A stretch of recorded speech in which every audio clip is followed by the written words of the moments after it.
அனைவருக்கும் வணக்கம். நான் உங்கள் தி சஞ்சீவ்குமார். இன்னைக்கு நான் உங்களுக்கு ஒரு கோவிலோட கும்பாபிஷேகத்தை பற்றி தான் பகிர்ந்துக்க போகிறேன். அது என்ன கோவில்னு கேட்டேன்னா, ராமநாதபுரமில் இருக்கிற உத்தரகோசமங்கை நடராஜர் கோவிலோட கும்பாபிஷேகத்தை பற்றி தான் சொல்ல போகிறேன். இந்த கோவில் உலகத்திலேயே முதல் கோவிலாக தெரிவிக்கப்பட்டிருக்கு. இந்த கோவிலோட சிவன் பேர் என்னன்னு கேட்டேன்னா, இங்கே கோவிலில் தனியாக மரகத நடராஜர் இருக்கார், தனியாக சிவனும் இருக்கார். சிவன் பேர் மங்களநாத சுவாமி, அப்புறம் அம்பாள் பேர் மங்களேஸ்வரி அப்படின்னு அமைஞ்சிருக்கு. இந்த கோவிலில் நடராஜர் மரகதத்தில் தான் இருப்பார். இந்த கோவிலுக்கு மரகத நடராஜருக்கு வருஷத்தில் ஒரே ஒரு முறை தான் அபிஷேகம் நடக்கும்.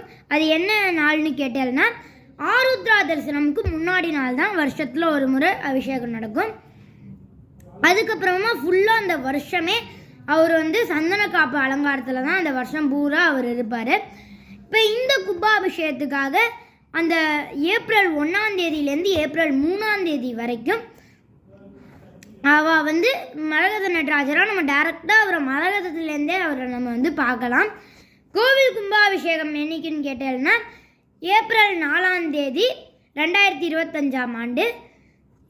தமிழ் மாதங்கள் படி கேட்டேன்னா, பங்குனி மாதம் 21ஆம் நாள் குரோதி வருடத்தில் நடக்கிறது.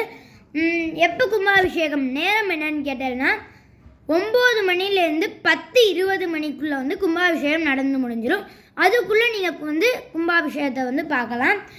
நீங்கள் உங்களால் கும்பாபிஷேகம் அன்னைக்கு போக முடியலன்னா, அந்த 48 நாள் மண்டல பூஜை கூட நீங்கள் போய் மரகத நடராஜரையும் மங்களநாத சுவாமியும் மங்களேஸ்வரியும் பார்த்துட்டு வரலாம். இந்த மாதிரி தகவல்களில் நம்ம அடுத்த வீடியோவில் சந்திப்போம். நன்றி, வணக்கம். இதோட எங்கள் சேனலை சப்ஸ்கிரைப் பண்ணுங்கள். Little champs of Kallukudi.